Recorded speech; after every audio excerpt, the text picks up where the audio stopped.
ಎಲ್ಲರಿಗೂ ನಮಸ್ಕಾರ. ಸೊ ಇವತ್ತು ಯಾಕಂದ್ರೆ ನಮ್ಮ ಬೆಳಗಾವಿ ಜಿಲ್ಲೆಯಲ್ಲಿ ಮಹಾರಾಷ್ಟ್ರಲ್ಲಿ ಸಿಕ್ಕಾಪಟ್ಟೆ ಮಳೆ ಆಗೋದ್ರಿಂದ ಸೊ ಇವತ್ತು ನಾನು ಲೋಳಸೂರು ಬ್ರಿಡ್ಜ್ ಬಂದು ವಿಸಿಟ್ ಮಾಡಿ ಗೋಕಾಕ್ ಪ್ರವಾಸ ಮಂದಿರದಲ್ಲಿ ಗೋಕಾಕ್ ಮತ್ತು ಮುಡಲಿ ತಾಲೂಕಿನ ಎಲ್ಲ ಅಧಿಕಾರಿಗಳ ಜೊತೆ ಸಭೆ ಮಾಡಿದೆ.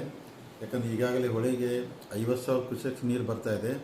ಅದು 62,000 ಕ್ಯೂಸೆಕ್ಸ್ ಮೇಲ್ಪಟ್ಟು ಆಯ್ತಂದ್ರೆ ಸೊ ಫ್ಲಡ್ ಇಫೆಕ್ಟ್ ಶುರು ಆಗ್ತೈತೆ. ಅಲ್ಲಿ ಇಡೀ ನಮ್ಮ ಅರಬಾಂ ಕ್ಷೇತ್ರ ಕೆಲವೊಂದು ದಂಡಿನ ಮಾರ್ಗ ಇರ್ಬೋದು, ಎಲ್ಲ ಕಡೆ ಅದು ಅಂದರೆ ಊರಿಗೆಲ್ಲ ನೀರು ಸುತ್ತೋಡಿ ಹೊಡಿತೈತಿ. ಅದಕ್ಕೆ ಇವತ್ತೆಲ್ಲ ಸಭೆ ಮಾಡಿ ಎಲ್ಲ ಅಧಿಕಾರಿಗಳು ಡೈರೆಕ್ಷನ್ ಕೊಟ್ಟಿದ್ದೀವಿ. ಎಲ್ಲ ಊರಾಗ ಕಾಳಜಿ ಕೇಂದ್ರ ತೆಗಿಬೇಕು.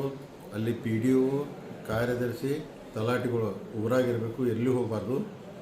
ಅದಕ್ಕೆ ಏನೋ ನೀರು ಅಕಸ್ಮಾತ್ ಊರು ಸುತ್ತಂದ್ರೆ ಊರಾಗ ನೀರು ಬಂತಂದ್ರೆ ಎಲ್ಲ ಕಡೆ ಕಾಳಜಿ ಕೇಂದ್ರ ತೆಗಿಯೋಕ್ಕೆಲ್ಲ ಹೇಳಿದ್ದೀವಿ. ಸೊ ಕಾಳಜಿ ಕೇಂದ್ರ ತೆಗೆದ್ರೆ ಅಲ್ಲಿ ಊಟದ ವ್ಯವಸ್ಥೆ ಎಲ್ಲ ಮಾಡ್ತೀವಿ. ಅದಕ್ಕೆ ಯಾರೂ ಜನ ಗಾಬರಿ ಆಗಬಾರ್ದು. ಅಕಸ್ಮಾತ್ ಊರಾಗ ನೀರು ಬಂತಂದ್ರೆ ದಯಮಾಡಿ ಯಾರೂ ಊರಾಗಿರಬೇಡ್ರಿ. ಅಂದರೆ ಕಾಳಜಿ ಕೇಂದ್ರಕ್ಕೆ ಬರಬೇಕಂತೇಳಿ ನನ್ನ ವಿನಂತಿ. ಮತ್ತು ಎಲ್ಲ ಅಧಿಕಾರಿಗಳಿಗೆಲ್ಲ ಡೈರೆಕ್ಷನ್ ಕೊಟ್ಟಿದ್ದೀನಿ. ಅಕಸ್ಮಾತ್ ಅಂದರೆ ಏನೋ ಬೆಳೆ ನಾಶ ಆದರೆ ಕರೆಕ್ಟಾಗಿ ಸರ್ವೆ ಮಾಡಬೇಕು. ಮತ್ತು ಯಾವುದೂ ಫ್ಲಡ್ ಊರಿಗೆಲ್ಲ ಸುತ್ತ ಹೊಡೆದ್ರೆ ಏನೋ ನೀರಿನ ಸಮಸ್ಯೆ ಆತಂದ್ರೆ ಎಲ್ಲ ಅಧಿಕಾರಿಗಳು ನಿಮ್ಮ ಜೊತೆಗೆ ಇರ್ತಾರೆ. 3 ದಿನ ಕಂಟಿನ್ಯೂ ಇದೆಲ್ಲ ಕೆಲಸ ಮಾಡ್ತಾರೆ. ಅಲ್ಲಿ ಗ್ರಾಮದ ಎಲ್ಲ ಸಾರ್ವಜನಿಕರು ಮುಖಂಡರು ಸಹಕಾರ ಕೊಡಬೇಕು. ಆದಷ್ಟು ಮಳೆ ಕಡಿಮೆ ಆಯ್ತು ಫ್ಲಡ್ ಎಫೆಕ್ಟ್ ಕಡಿಮೆ ಆಗ್ಬೋದು. ಸದ್ಯಕ್ಕೆ ಅಂದ್ರೆ ನೀರು ಹೆಚ್ಚಿನ ಪ್ರಮಾಣ ಬರ್ಬೋದು ನಿರೀಕ್ಷೆ ಇಟ್ಟಿದ್ದೀವಿ.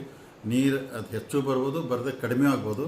ಅದಕ್ಕೆ ಕಡಿಮೆ ಆತಂದ್ರೆ ಅಂತ ಏನು ಎಫೆಕ್ಟ್ ಆಗಲ್ಲ. ಹೆಚ್ಚು ಬಂದರೆ ತಾವು ದಯಮಾಡಿ ಎಲ್ಲರೂ ಕಾಳಜಿ ಕೇಂದ್ರಕ್ಕೆ ಬರಬೇಕಂತೇಳಿ ನನ್ನ ವಿನಂತಿ. ನಾವೆಲ್ಲ ಸಭೆ ಮಾಡಿದ್ವಿ. ಪ್ರತಿದಿನ ನಾವು ಮೀಟಿಂಗ್ ಮಾಡ್ಕೊತಿರ್ತೀವಿ. ಯಾರೂ ನಮ್ಮ ಕ್ಷೇತ್ರ ಜನ ಫ್ಲಡ್ ಸಂಬಂಧ ಆತಂಕಕ್ಕೆ ಒಳಗಾಗಬಾರ್ದು. ನಾವು ನಿಮ್ಮ ಜೊತೆಗಿರ್ತೀವಿ ಅಂಥೇಳಿ ನಾನು